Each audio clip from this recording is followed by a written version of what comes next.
दोस्तों, काजी scientific solution में फिर से आपका स्वागत है।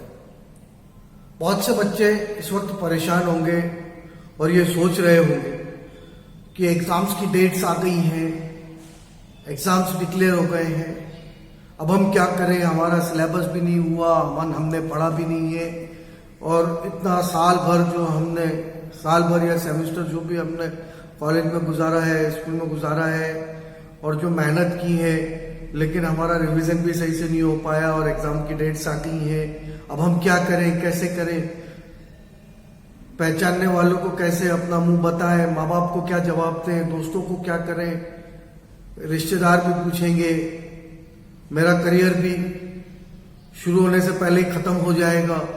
तो दोस्तों, घबराने की जरूरत नहीं है। ठीक है, जो होना था वो हो गया, उसे भूलें, फॉरगेट इट। अब जो करना है वो सोचने में कहीं ऐसा ना हो कि जो वक्त अभी हमारे पास बचा है वो भी खत्म हो जाए। सोचोगे, सोचते रह जाओगे, करोगे तो पा जाओगे। तो अपने कॉन्फिडेंस लेवल को बढ़ाइए और सबसे पहली टिप मेरी ये याद रखिए कि आपके घर में, आपके खाने की जगह पे, आपके सोने की जगह पे, जहां पे आप वक्त गुजारते हो उस जगह पे एक सेंटेंस लिख के छोड़ दीजिए, what is important for me. जब भी ये सवाल आपके दिमाग में आए, व्हाट इज इंपॉर्टेंट फॉर पढ़ाई। भाई, हमारा मकसद ही है ना पढ़ाई हासिल करना। पढ़ाई हासिल करना है। दोस्त का फोन आ रहा है, पढ़ाई का वक्त है, यार चल खेलने जाते हैं, उसी वक्त आपके दिमाग में सवाल आना चाहिए, what is important for me. भाई, पढ़ाई करना है। कहीं शादी है, कहीं प्रोग्राम है, कहीं जाना है, मैचेस है।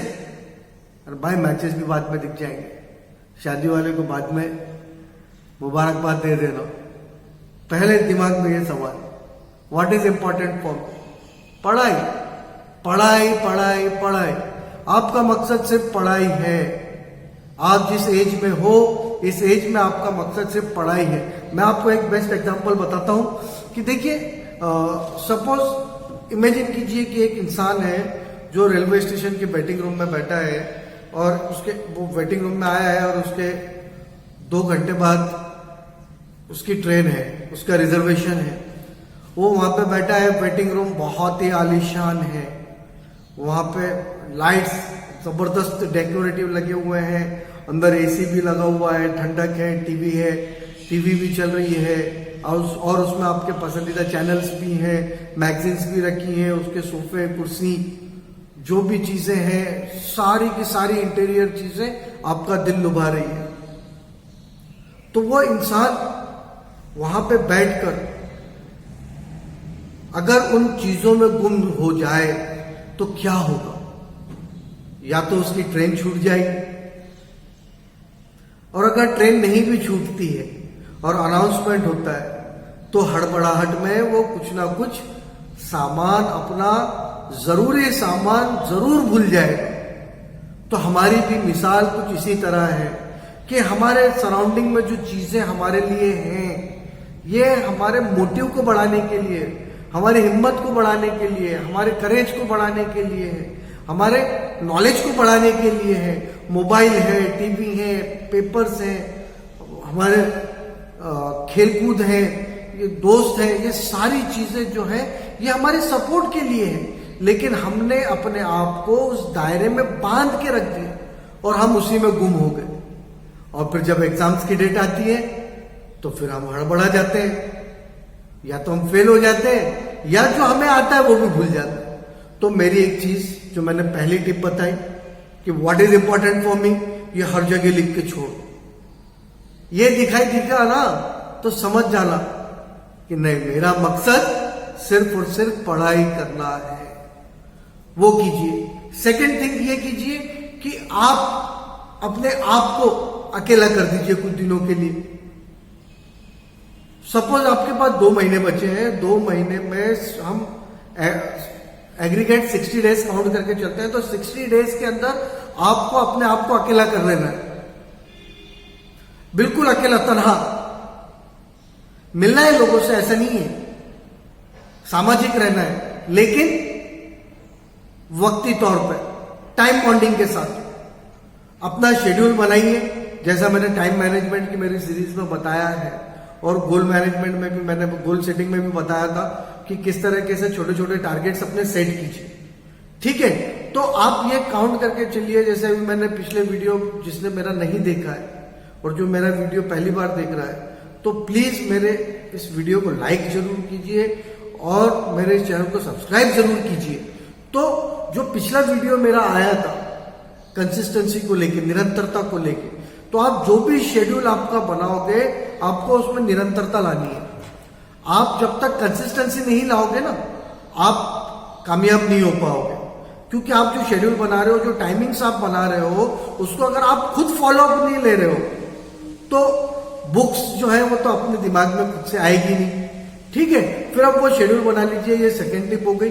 थर्ड टिप मैं आपको बहुत इंपॉर्टेंट दे रहा हूं कि इसको आपको एक चार्ट बना लेना है कि आपके पास सब्जेक्ट वाइज रिसोर्सेज क्या क्या अवेलेबल है।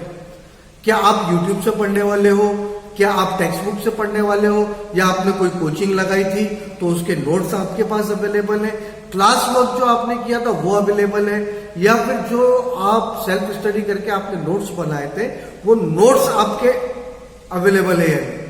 ठीक है, ये एक चार्ट में ये एक चीज लिख लेना है सब्जेक्ट वाइज। दूसरी चीज आप ये करो कि आपके जो इंपॉर्टेंट क्वेश्चंस